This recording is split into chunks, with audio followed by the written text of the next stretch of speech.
சொல்கிறான். ஆனால் அப்போ எல்லாம் உண்மையை சொல்ல முடியல. நான் உண்மையை சொல்லிட்டா சிந்து அக்கா தான் பண்ணிப்பாங்க பயந்து அன்னைக்கு போய் சொல்லிட்டேன்.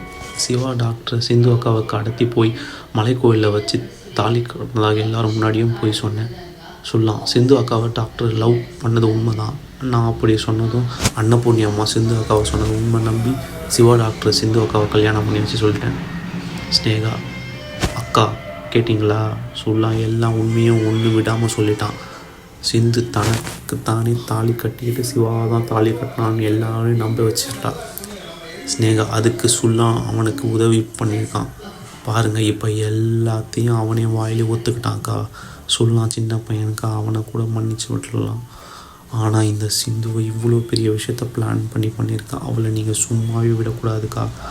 அவளுக்கு நீங்கள் தான் கொடுக்குற போகிற தண்டனை மரண தண்டனையாக விட கொடூரமாக இருக்கணும். வாழ்க்கை முழுக்க சிந்து அதை நினச்சி சாகணும் அக்கா. இப்போ சொல்லுங்கக்கா உங்கள் முடிவை. அவள் கழுத்தில் இருக்கிற தாலியை தானே அறுத்து இந்த கோவில் உண்டியில் போடுற. என் பிள்ளைக்கு ஏமாற்றி கல்யாணம் பண்ண இவளை இந்த ஊரை விட்டு நானே விரட்டி அடிக்கிறேன். அன்னபூர்ணி என்னம்மா இதெல்லாம்? சொல்கிறதெல்லாம் சுத்தமாக நம்பவே முடியல. இந்த ஸ்னேகா தான் இவ்வளோ பெரிய சொல்லிட்டு கூட்டிகிட்டு வந்திருக்கான்.